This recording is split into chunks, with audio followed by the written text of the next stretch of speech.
বেগুন গাছের লেদা পোকা যাচ্ছে, এই দেখো, এই দেখো, এই দেখো, ধরো, দেখো, এই দেখো, দেখো বেগুন গাছের লেদা পোকা। ওরে বাবা, হাতকে কিন্তু কামড়ে দিচ্ছে, হাতে কিন্তু পর্যন্ত কামড়ে দিচ্ছে, দেখো, ব্যাপক খতরনাক পোকা, যা কিন্তু যা কিন্তু এই বেগুনকে ছিদ্র করে দেবে। এই যে বেগুন, একে ছিদ্র করে এর ভেতরে প্রবেশ করবে। বেগুন গাছের শেষ অবস্থা, কিন্তু দেখো গাছগুলি নতুনের মতো চকচক করছে। এর প্রধান কারণ কি জানো? অনেকেই জানো না। তাই বুড়ো বেগুন গাছগুলিতে অত্যাধিক হারে বেগুন ধরানোর জন্য কি কি কাজ করবেন সেটা নিয়ে আজকের ভিডিওতে আলোচনা করবো, অর্থাৎ বেগুন গাছের A to Z পরিচর্যা নিয়ে এই ভিডিওটা প্রত্যেকেই শেষ পর্যন্ত দেখার চেষ্টা করো এবং চ্যানেলে নতুন হলে সাবস্ক্রাইব করে পাশের বেল আইকনটি বাজিয়ে দিও কৃষিভিত্তিক নানা রকম ভিডিওর ইনফরমেশন সবার প্রথমে আমার চ্যানেলে পাওয়ার জন্য। বর্তমানে বেগুন গাছ দেখো, এই পাশের বেগুন গাছ দেখায়, দেখো গাছ বুড়ো হয়ে গেছে, এ দেখো গাছ আবার নতুন চাঙ্গা হচ্ছে, দেখো গাছগুলি দেখো নতুন চাঙ্গা হচ্ছে, একেবারে নতুন গাছের মতো হচ্ছে। এই গাছগুলো একেবারে ফার্স্ট অবস্থায় নষ্ট হয়ে গেছিলো, ফার্স্ট অবস্থায় কিন্তু পুরোপুরি নষ্ট হয়ে গেছিলো। এই গাছগুলিতে যথেষ্ট হারে কিন্তু আবারও বেগুন ধরাতে হবে, কারণ এখন একটু বেগুনের বাজার ডাউন গেলেও আর কিছুদিনের মধ্যেই বেগুনের বাজার উঠবে, যা কিন্তু প্রচুর হারে বাজারে বেগুনের দাম দেয়। অর্থাৎ অর্থাৎ শুধুমাত্র মাঘ মাসের এই টাইমটায় শেষের দিকে একটু বেগুনের দাম কম থাকে, এবং যখন ফাল্গুন এবং চৈত মাস থাকে তখন কিন্তু বেগুনের চাহিদা থাকে। তাই যাদের বেগুন আছে, বেগুন গাছগুলি ডগমগ করছে, তারা কেটে দেবেন না বেগুন দামের কমের কারণে। অনেকে কি করে থাকে, বেগুনের দাম কমে যাচ্ছে বলে গাছগুলি কেটে অন্য ফসল চাষের দিকে ঝোঁকে। ফলে কি হয়, সেই ফাল্গুন এবং চৈত এবং বৈশাখ মাসের দিকে বাজারে কিন্তু আর বেগুন থাকে না, তখন কিন্তু এই বেগুনের প্রচুর হারে চাহিদা থাকে। তবে হ্যাঁ, এই বেগুন কিন্তু বন্ধু এখন ঝট করে মেরে দেওয়া উচিত হবে না, কারণ এটা হওয়া গাছ। তাই এই গাছগুলিতে আমাদের কিন্তু বেগুন ধরিয়ে গাছগুলি টিকিয়ে রাখতে হবে। সেই জন্য আমাদের কী করণীয় অবশ্যই জানাবো, অবশ্যই জানিয়ে দেবো। ফার্স্টে আমাদের যেটা করতে হবে, গাছের ডালগুলিকে আগে ছাঁটতে হবে। দেখাই তোমাদের, গাছের যে সমস্ত বুড়ো ডাল রয়েছে সেই সমস্ত ডালগুলিকে ছেটে দিতে হবে।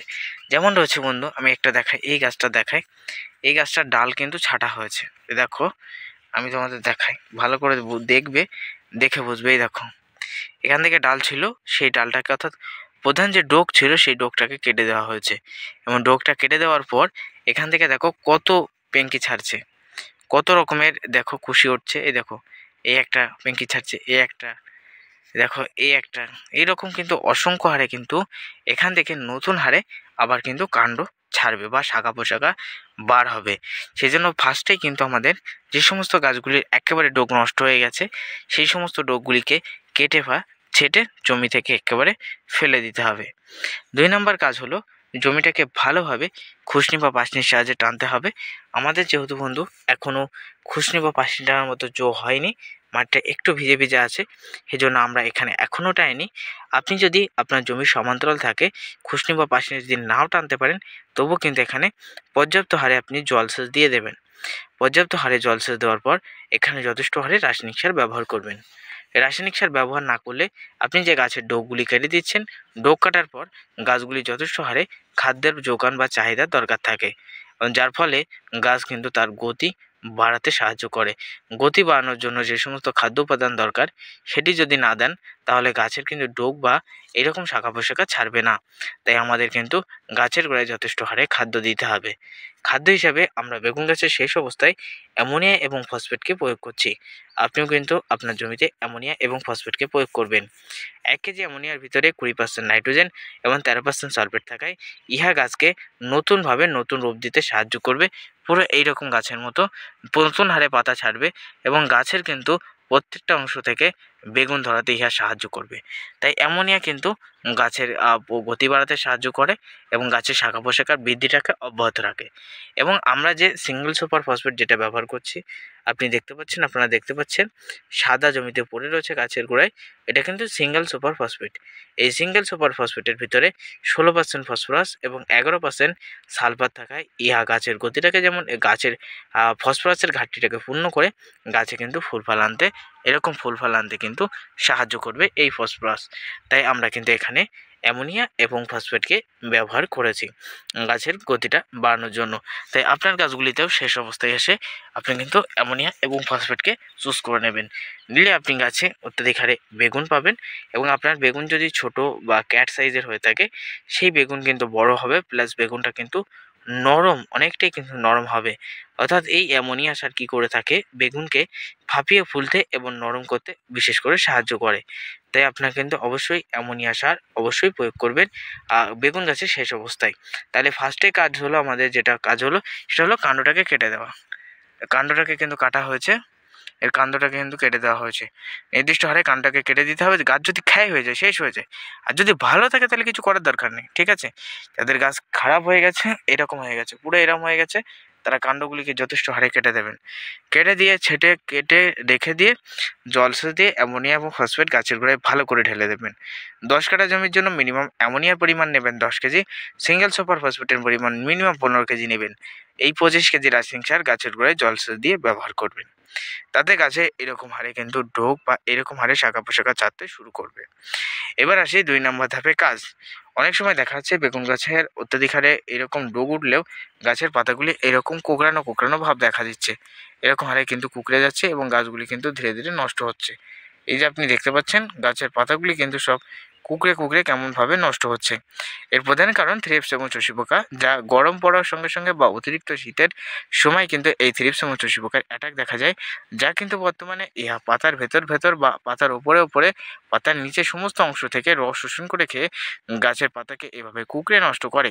তাই যখনই এরকম সমস্যা আপনি দেখতে পাবেন, এরকম সমস্যায় ফেস করবেন, তখনই আমি আপনাকে রিকমেন্ড করব আপনি বাজার থেকে ক্রয় করবেন ডেলিগেট কীটনাশক। ডেলিগেট একটা জৈব ওষুধ, এটা থ্রিপস এবং শোষী পোকার উপরে কাজ করে, দাম বেশি। প্রত্যেক 10 লিটারে 10 ml জলে গুলে দিতে হবে। না পেলে ইউপিএল কোম্পানি উলালা 10 গ্রাম ক্রয় করবেন 10 লিটার ব্যারেলের জন্য, 10 গ্রাম ক্রয় করে 100 টাকা বর্তমানে নিচ্ছে, ওই 90 থেকে 100 টাকায় পেয়ে যাবেন 10 গ্রাম। 10 লিটারে 10 গ্রাম জলে গুলে আপনি গাছে স্প্রে করবেন, তাতে ওই সমস্যা থেকে মুক্তি পাবেন। তবে সপ্তাহে মিনিমাম 2 দিন ব্যবহার করতে হবে, কিন্তু ডেলিকেট ব্যবহার করলে 1 দিন ব্যবহার করলেই চলবে বন্ধু। এই একটা কাজ করবেন। এবং সেকেন্ড ধাপে এই টাইমে যেহেতু মাঘ মাসের শেষের দিক একটু গরম পড়বে, তখন কিন্তু প্রচুর হারে বেগুনের গাছগুলিতে ফল ছিদ্রকারী পোকার আক্রমণ দেখা যাবে। অর্থাৎ গরম পড়ার সঙ্গে সঙ্গে বেগুন গাছে ফল ছিদ্রকারী পোকার আক্রমণ দেখা যায়। তাই এই টাইমে আপনাকে আমি রিকমেন্ড করব আপনি কিন্তু ওই ধানালাক্স একালাক্স অবশ্যই ব্যবহার করবেন বেগুনের জমিতে ফল ছিদ্রকারী লেদা পোকার জন্য, এবং তার পাশাপাশি ওই ধানালাক্স এবং একালাক্সের সাথে হালকা পরিমাণে পোলার অথবা ইমেজ, এই দুটো বিষের মধ্যে যে কোনো একটা বিষ আপনি মিশ্রিত করে ব্যবহার করবেন। তার প্রধান কারণ গাছগুলিতে তখন কিন্তু ফল ছিদ্রকারী লেদা পোকা ছাড়াও তার থেকে শক্তিশালী খতরনাক পোকাগুলি আসতে শুরু করে। আমি একটু দেখাই, আমি একটা দেখেছিলাম এই ধারে এখনও রয়েছে, দেখো দেখো দেখতে পেরেছো, এ দেখো, একটু জুম করে 2x আনি, এ দেখো ফল ছিদ্রকারী লেদা পোকা থেকেও খতরনাক পোকা। এ দেখো এই অংশটা কি করে খাচ্ছে, দেখো দেখো দেখো দেখো, এ দেখো কাছে নিয়ে যায়, কাছে নিয়ে যায়, ফোকাসটা ফেলে এখানে।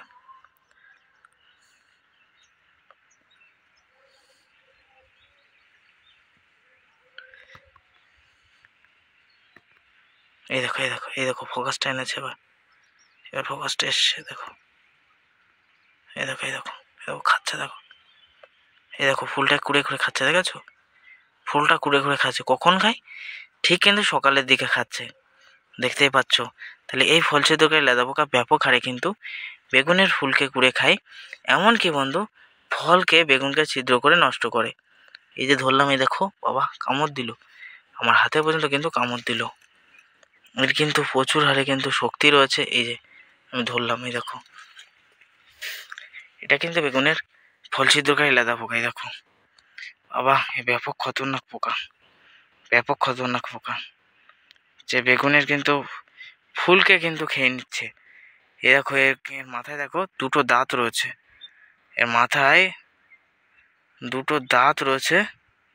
বাহ বাবা কামড় দিচ্ছে, বাহ বাবা কামড় দিচ্ছে, দেখো ফেলে দিতে আমি বাধ্য হলাম, দেখো দেখো কামড় দিচ্ছে।